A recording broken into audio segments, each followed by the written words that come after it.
नमस्ते दोस्तों, फिर से एक बार आप लोग तैयार हो जाएं। टेंस चार्ट के सीरीज का अगला वीडियो मैं आपके बीच लेकर आया हूं, उमेश कुमार निराला। और आप अभी तक हमारे YouTube चैनल निराला इंग्लिश लाइजियम को सब्सक्राइब नहीं किए हैं तो देर मत कीजिए और जल्द से आप हमारे चैनल को सब्सक्राइब कीजिए।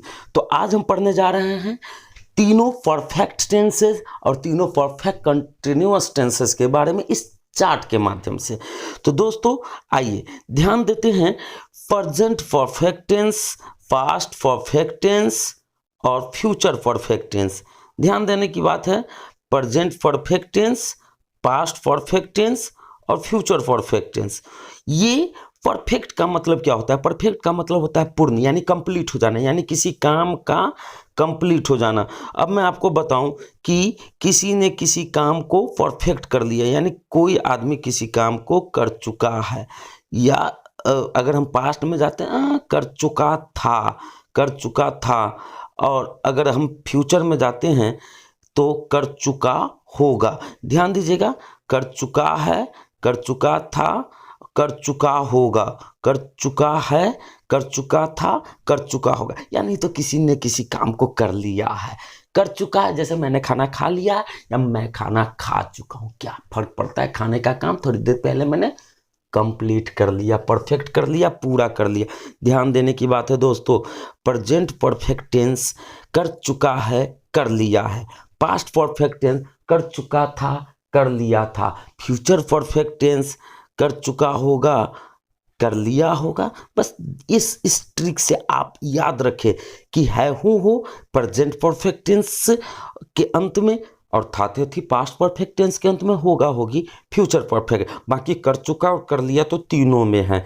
तो ध्यान देने की बात है, यहाँ पर जो हम वाक्य बनाएंगे तो याद रखेंगे, जिस हिंदी वाक्य के अंत में है हूं हो, था थे थी या होगा होगी के पहले चुका या कर लिया हो तो यानी कि यहाँ हैव रूप प्लस भी3 का प्रयोग होगा।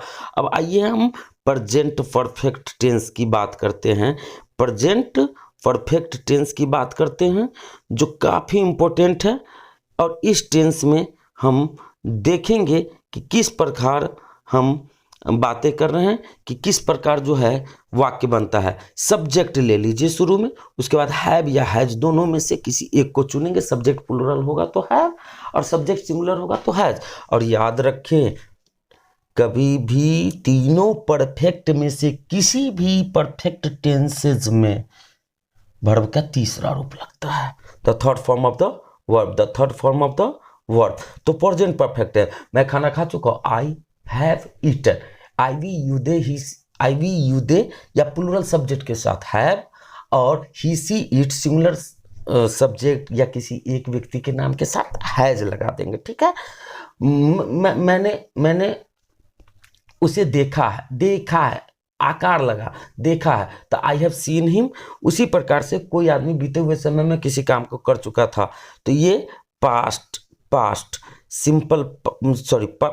परफेक्ट टेंस कर चुका था। जैसे ट्रेन खुल चुकी थी, द ट्रेन हैड स्टार्टेड। याद रखिए, हैव हैज का पास्ट हैड होता है, हैव हैज का पास्ट हैड होता है। तो इसीलिए हम यहाँ पर क्या लगाएंगे, जिस हिंदी वाक्य के अंत में कर चुका था या कर लिया था लगा हो, वहां पर हम हैव हैज को न लगाकर हम हैव हैज के जगह पर हम लाएंगे हैड को। किसको लाएंगे?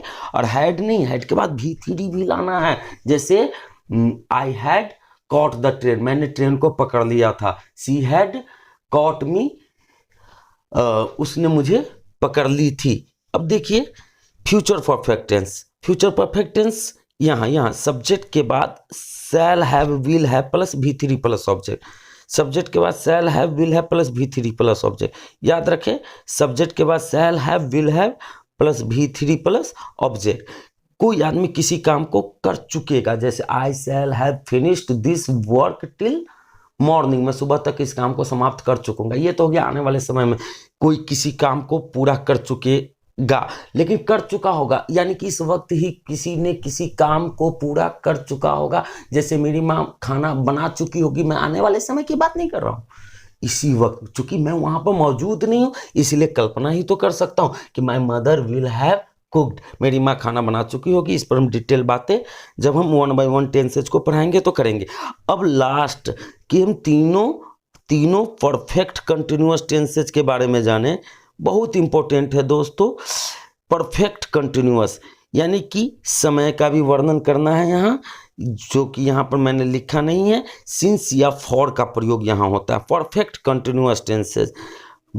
तो सब्जेक्ट के बाद जब हैव बीन और हैज बीन लगाते हैं और उसके बाद वर्ब में आईएनजी और उसके बाद ऑब्जेक्ट और उसके बाद सिंस या फॉर प्लस टाइम। याद रखिएगा, उमेश सर 10 सालों से अंग्रेजी पढ़ा रहे हैं, ये कंटिन्यूअस टेंस नहीं है दोस्तों, ये परफेक्ट कंटिन्यूअस टेंसेज है। क्योंकि 10 सालों से उमेश सर सिर्फ पढ़ा ही नहीं रहे हैं और भी दैनिक जीवन की जो कामें हैं वो भी कर रहे हैं। लेकिन यह काम चूंकि सच है कि वो 10 सालों से कर रहे हैं, इसीलिए यहाँ पर इजमार के बाद वर्ब में आईएनजी न लगाकर हम हैव बीन और हैज बीन के बाद वर्ब में आईएनजी लगाएंगे। और ये भी याद रखेंगे कि उसके बाद सिंस या फॉर का प्रयोग समय को बताता है, जो कि हम इस टेंस को पढ़ाते वक्त उसके यूटिलाइजेशंस को बताएंगे।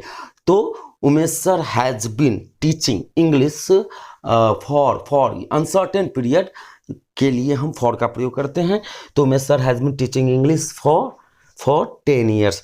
अब याद रखिए, हम पास्ट में हम बातें करते हैं कि कोई किसी काम को ये समय से कर रहा था। जैसे सचिन तेंदुलकर 20 सालों से क्रिकेट खेल रहे थे। सचिन तेंदुलकर 20 सालों से क्रिकेट खेल रहे थे। सचिन तेंदुलकर रहे थे का मतलब हैव बीन और हैज बीन तो नहीं ला सकते। हैव और हैज का पास्ट हैड को जरूर ला सकते हैं। तो subject plus had been plus before plus object और उसके बाद जो है ना सिंस या फॉर प्लस टाइम। बहुत ही आसान है दोस्तों। तो सचिन तेंदुलकर वाज नहीं वाज नहीं sir, had been. Sachin Tendulkar had been playing cricket for 20 years. अब आइए लास्ट टेंसेस करता रहेगा। हालांकि ये ज़्यादा टेंस जो है फ्यूचर परफेक्ट कंटिन्यूअस टेंस वो ज़्यादा यूज तो नहीं होता है, लेकिन फिर भी आने वाले समय में कोई किसी काम को करता रहेगा। याद रखिएगा कि मैं 2025 से उर्दू पढ़ाता रहूँगा। अभी नहीं, 2025 आने में अभी टाइम है। और याद रखिए सिंस की जगह पर फ्रॉम का प्रयोग करते हैं, बाकी फॉर की जगह फॉर का प्रयोग होता है। तो कोई आदमी किसी काम को आने वाले समय से करता रहेगा और वो चालू रहेगा। तो I shall have been teaching Urdu from 2025। तो दोस्तों मैं उम्मीद करता हूँ कि आपको हमारा यह वीडियो काफ़ी अच्छा लगा होगा। अगर आपको अच्छा लगे तो मेरे चैनल को सब्सक्राइब करना न भूलें और अधिक से अधिक लाइक करें और इसके बारे में फीडबैक कमेंट बॉक्स में ज़रूर दें।